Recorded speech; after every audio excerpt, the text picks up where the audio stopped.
میں یہاں پہ بلانا چاہوں گی ڈاکٹر صداقت کو. السلام علیکم. وعلیکم السلام. کیسے ہیں آپ سر؟ الحمدللہ ٹھیک ٹھاک. Please have a seat. آج جو یہ ہم بات کرنے جا رہے ہیں بڑا ہم نے ویسے امپورٹنٹ کنٹروورشل بہت ساری اس کے اوپر رائے ہے ڈفرینٹ لوگوں کی اور بہت سارے لوگ اس کو جسٹیفائی کرتے ہیں, بہت سارے لوگ کہتے ہیں کہ غلط ہے, لیکن گھریلو تشدد پہ ہم نے آج بات کرنی ہے. تو ہم اگر ایک آؤٹ لائن دیں لوگوں کو کہ آگے شو میں ہم کس طرح اس ٹاپک کو لے کر چلنے والے ہیں. اچھا, سب سے پہلے تو میں بتاؤں کہ مجھے لگتا ہے کہ زندگی میں آج میں سب سے امپورٹنٹ ٹاپک پہ بات کروں گا جسے گھریلو تشدد کہتے ہیں, جو بچوں پر ہوتا ہے یا عورت پر ہوتا ہے اور کبھی کبھی مردوں پر بھی ہوتا ہے. اور اس کی بنیادی وجہ جو ہے بچوں پر تشدد ہے, کیونکہ جو بچے مار کھاتے ہیں ان میں سے جو بیٹے ہوتے ہیں وہ آگے چل کے اپنی بیویوں کو مارتے ہیں, اور جو بیٹیاں ہوتی ہیں وہ آگے جا کے مار کھاتی ہیں. یعنی مارنا اور مار کھانا ان کے انکانشس میں ایک ایسی چیز ہوتی ہے جو کہ کوئی انوکھی بات نہیں. بالکل بالکل. جیسے مار کھانا بھی انوکھی بات نہیں لگتا کیونکہ بچپن میں کافی مار کھائی ہوتی ہے. بالکل.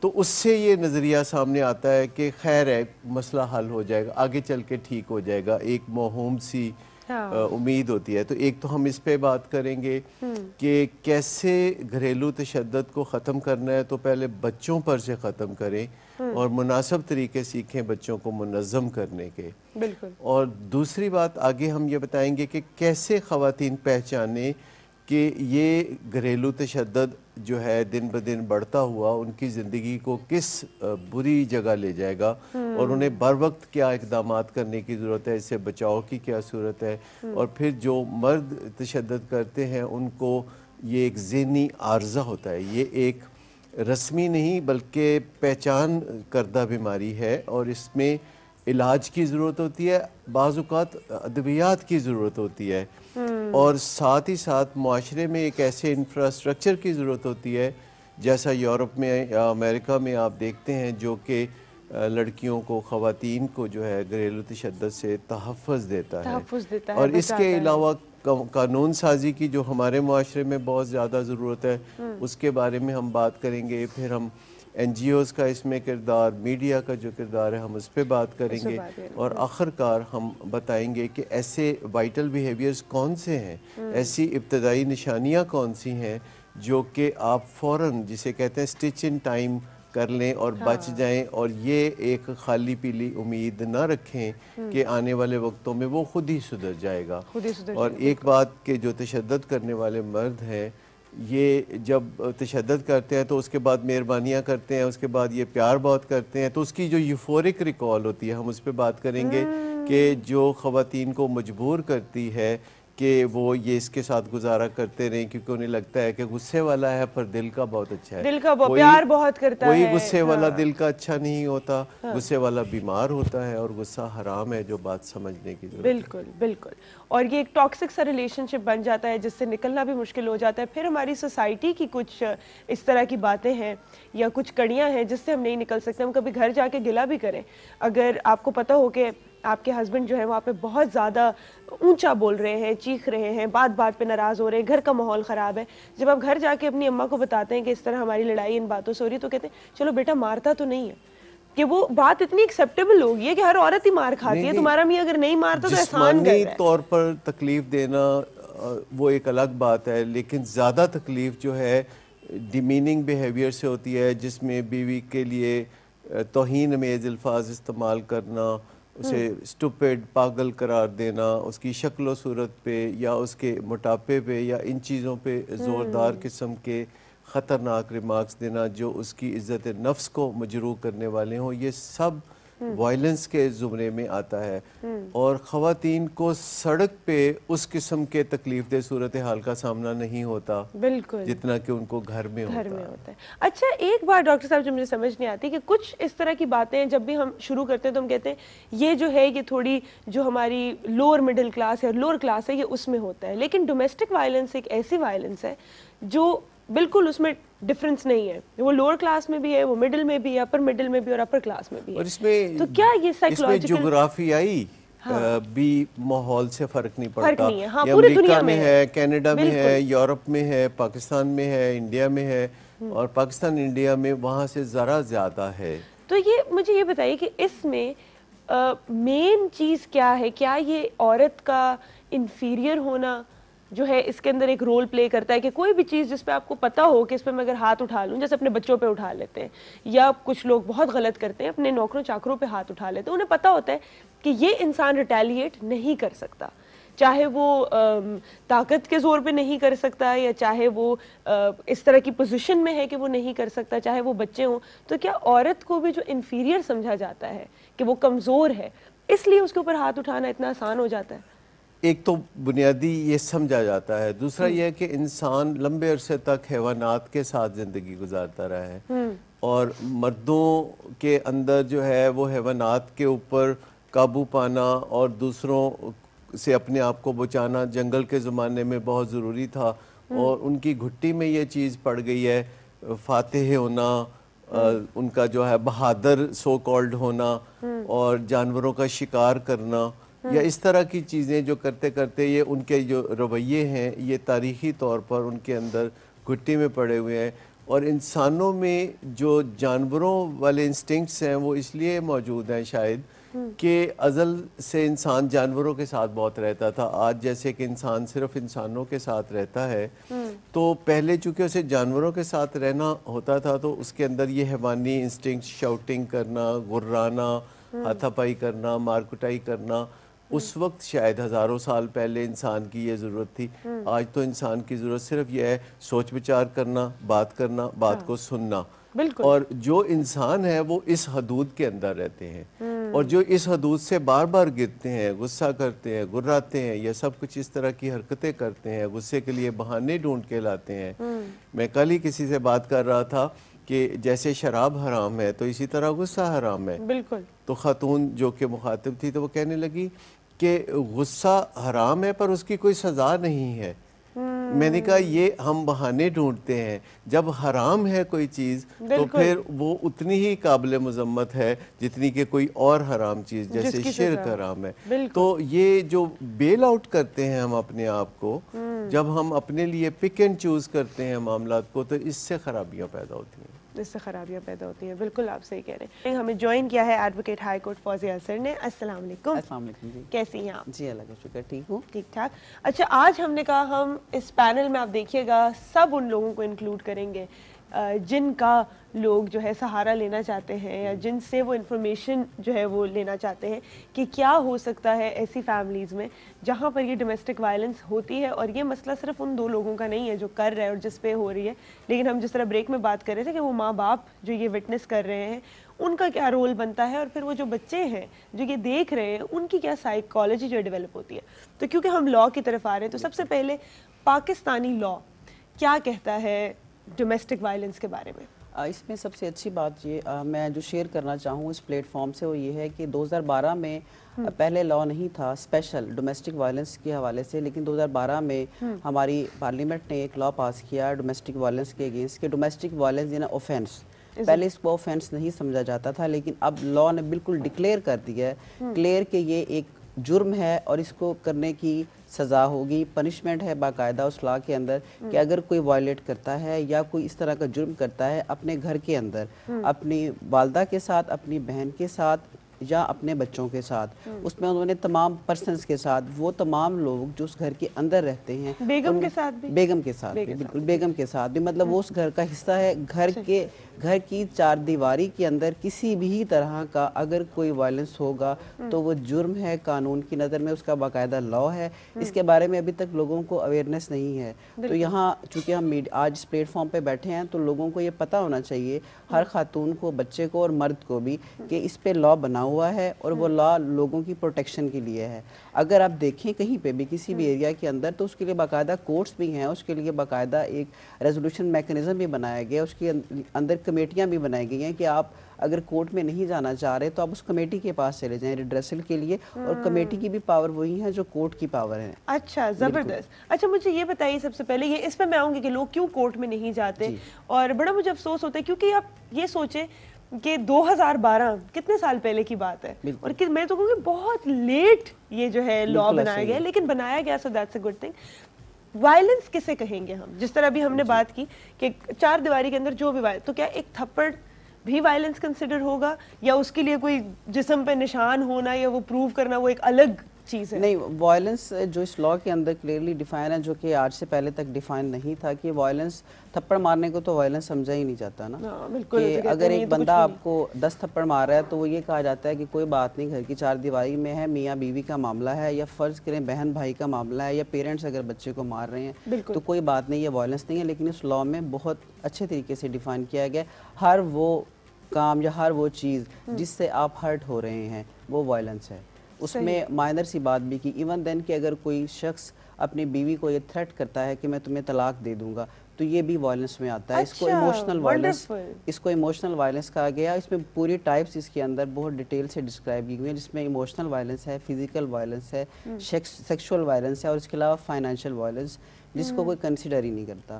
فائنینشیل وائلنس کے خرچہ روک لیا جائے۔ جی بالکل، کسی خاتون کو اس کا خرچہ نہ دینا، اور خرچہ نہ جب وہ خرچہ کلیم کرے تو اس بنا پر اس کو مارنا، یہ بھی وائلنس ہے، اور اس کی بھی باقاعدہ پنشمنٹ ہے اس لاء کے اندر۔ ہراسمنٹ بھی وائلنس کے اندر آتی ہے، کہ آپ کسی بھی خاتون کو تھریٹ کر رہے ہیں، اس کو جان بوجھ کر ڈرا دھمکا رہے ہیں، اور اس کو کسی ایسا کام کرنے کے لیے مجبور کر رہے ہیں جو وہ نہیں کرنا چاہتی، تو یہ بھی وائلنس کے اندر آتا ہے۔ وائلنس ہی ہوتی ہے۔ تو یہ طلاق کی دھمکیاں دینا، میکے بھیج دینے کی دھمکی دینا، کہ وہ اگر ذرا سا بھی کچھ کہتی ہے۔ اور یہاں پہ میں ایک بات کلیئر کر دوں، کیونکہ لوگ جو ہے نا، کیونکہ عادت نہیں ہے، میں اس کہوں گی کہ قصوروار نہیں ٹھہراؤں گی، لیکن میں کہوں گی ہمیں عادت نہیں ہے، ہمیں نا وہ سول سوسائٹی کی طرح رہنے کی کیونکہ عادت نہیں، ہم یہ تھپڑ شپڑ کھاتے بھی رہے ہیں، کھلاتے بھی رہے ہیں۔ تو جب ہمیں کوئی آ کے بتاتا ہے کہ اگر عورت خرچہ مانگے اور اس کو نہ دیا جائے خرچہ تو وہ کورٹ میں جا سکتی ہے، تو ہمارا پہلا ری ایکشن ہوتا ہے چل لو جی، یہ تو عورت کا تو مطلب کام ہی یہی ہے، وہ تو خرچہ ہی مانگتی رہے گی، تو میں کورٹ میں چلا، میں جیل بیٹھا رہوں۔ تو یہاں پر ایک بہت ریزنیبل بات کی جا رہی ہے کہ جب بھی ایک آربیٹریشن کمیٹی کا بھی یہی کام ہوتا ہے کہ اگر آپ نہیں جا رہے ہیں کورٹ میں، جو آپ کے جنہیں پہلے پنچایت یا کچھ کہا جاتا ہے ان کا بھی یہی کام ہوتا ہے کہ وہ کیس فیکٹس کو ایک ریزنیبل طور پہ ہی دیکھتی ہے۔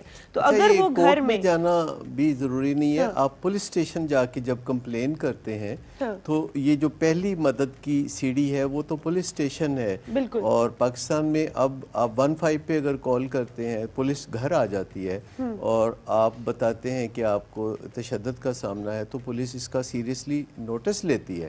زیادہ تر خواتین خود ہمت نہیں کرتی کیونکہ ان کے ارد گرد سپورٹ سسٹم ایسا نہیں ہوتا، اور لوگ کہتے ہیں کہ دیکھیں پولیس کو بلا لیا، تو اس کا فکر تو اس بندے کو ہونا چاہیے جو تشدد کر رہا ہے۔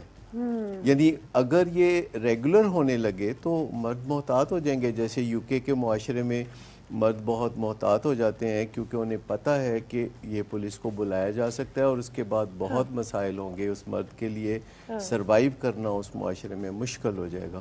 تو یہ معاشرے کا بھی کافی قصور ہے کہ آپ کی اپنی ماں ساتھ نہیں دیتی، اپنی بہنیں اپنی ساس آپ کو روک لیتی ہیں کہ بیٹا طلاق ہو جائے گی، ہمسائے ساتھ نہیں دیتے۔ افریقہ کے ایک ملک صومالیہ میں تشدد، جو گھریلو تشدد ہے، اس کو اس طرح ختم کیا گیا کہ جس گھر سے بھی چیخو پکار کی آواز آتی ہے تو اہل محلہ برتن لے کے گلی میں بجانے لگتے ہیں زور سے، اس گھر کے ارد گرد کھڑے ہو کے۔ تو جب وہ برتن بجاتے ہیں تو اس کا مطلب ہوتا ہے کہ یہ وہ گھر ہے بد نصیب جس میں وائلنس ہو رہا ہے، اور اس چیز کو وہاں بڑا پھر سٹگمیٹک سمجھا جاتا ہے۔ جب ایک گھر کے باہر ایسا کچھ واقعہ ہوتا ہے تو دوسرے لوگ محتاط ہو جاتے ہیں۔ اس پہ میں ایک اور بات شیئر کروں کہ ہمارے ملک میں سب سے زیادہ جو ولنریبل سیگمنٹ ہے وہ ہماری آج عورت ہے یہاں پاکستان کی، لیکن جو بھی عورت گھر سے باہر نکلتی ہے اس تشدد کے خلاف کبھی بھی کمپلین کر، میں بینگ اے لائر بات کروں تو سب سے زیادہ جو اس کو ریسٹرکٹ کیا جاتا ہے نا وہ پولیس ڈپارٹمنٹ کرتا ہے، وہ کبھی بھی اس کی FIR کو درج کرنے سے کے لیے راضی ہی نہیں ہوتا۔ کیوں؟ آخر کیوں؟ ایک وہ کہتے ہیں کہ یہ تو سب سے پہلے وہ کہتے ہیں یہ وائلنس نہیں ہے، وہ کہتے ہیں جی آپ کے ڈومیسٹک ایشوز ہیں، آپ کا میاں بیوی کا جھگڑا ہے تو یہ آپ کے گھر کا معاملہ ہے، ہم اس کے اوپر FIR نہیں دے سکتے۔ یہاں پہ پولیس کو بھی سینسٹائز کرنے کی ضرورت ہے۔ ایک اوفینس کمٹ ہو رہا ہے کہ پولیس کا رائٹ نہیں ہے کہ وہ ڈیفائن کرے، بالکل پولیس نہیں کرتی۔ اس خاتون کو اتنا ذلیل کیا جاتا ہے کہ اگر 10 میں سے 2 خواتین گھر سے باہر نکلتی ہیں صرف اس تشدد کے اگینسٹ کہ ہم جا کے اس کے خلاف کمپلینٹ لانچ کرواتے ہیں تو اس کو تو سنوائی نہیں ہوتی، اس کی پولیس اس کی مت سپورٹ کرنے کے لیے تیار نہیں ہوتی۔ وہ آتی ہے پھر کورٹ کے اندر، وہ کہتی ہے جی میں 22 سے موو کرتی ہوں۔ 22 سے موو کرنے سے پہلے تک اس کو کن مراحل سے گزرنا پڑا، وہ وائلنس جو اس کے گھر میں ہوا تھا اس کے ساتھ، اس سے زیادہ وائلنس تو معاشرے نے اس کے ساتھ کیا اور ہمارے ڈپارٹمنٹس نے اس کے ساتھ کیا. پولیس سینسٹائز ہی نہیں ہے.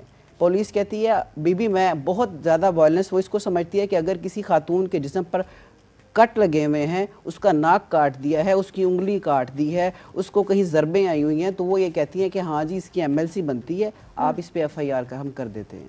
اگر کسی خاتون کو مارا گیا ہے، اس کے جسم پہ نشان واضح نہیں ہے، نیل کے نشان ہیں، وہ تو اس کو کچھ سمجھتی نہیں ہے پولیس. لیکن جو ابھی لا بنا ہے domestic violence prevention and protection act 2012، اس میں ایک اچھی چیز جو کی ہے وہ یہ ہے کہ پولیس کو اس سے نکال دیا ہے کہ اب آپ ڈائریکٹ کورٹ میں جا سکتے ہیں اور کورٹ میں جا کے صرف ایک اپلیکیشن فائل کریں گے. ود ان 7 days کورٹ جو ایک پارٹی ہے کہ اس کو بلائے گی اور شو کاز کرے گی کہ آپ کورٹ کے اندر پیش ہوں، اور کورٹ پوچھے گی اس سے کہ آپ نے یہ کمٹ کیا ہے، اور اگر یہ چیز پروو ہوتی ہے تو کورٹ فوراً پینالائز کرے گی اس شخص کو. یہ چیزیں اب اچھی ہیں، لیکن اس لا کے بارے میں کسی کو پتہ ہی نہیں ہے. ایک تو پتہ نہیں، دوسرا مسئلہ یہ ہے کہ پروف کیسے کیا جائے. جیسے پہلے ڈومیسٹک وائلنس میں 12 گھنٹے کی وہ تھی لمٹ تھی کہ اگر آپ کے ساتھ، ایک تو پہلے آپ کی ڈومیسٹک وائلنس ایسی ہونی چاہیے تھی کہ آپ نیل نول آپ کو جو ہے وہ سب کچھ دکھانا پڑے، کٹس ہو یا کچھ ہو.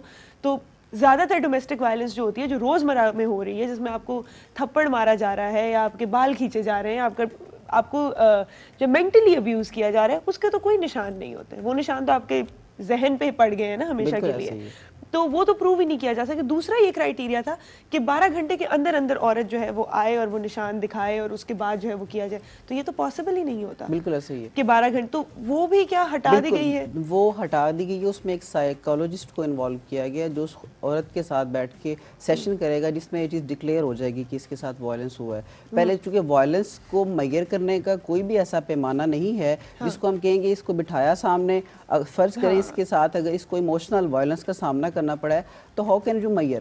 بالکل آپ کیسے میئر کریں گے اس خاتون کو آپ نے کس طریقے سے ٹارچر کیا اور کس طرح کے الفاظ اس کے لیے استعمال کیے ہیں. ایک خاتون کی کریکٹر اسیسینیشن کر دی گئی ہے، اس کا کردار کو داغدار کر دیا گیا ہے، معاشرے کے اندر بھی، فیملی کے اندر بھی. تو آپ کیسے کہتے ہیں کہ جی کورٹ کیسے میئر کرے گی؟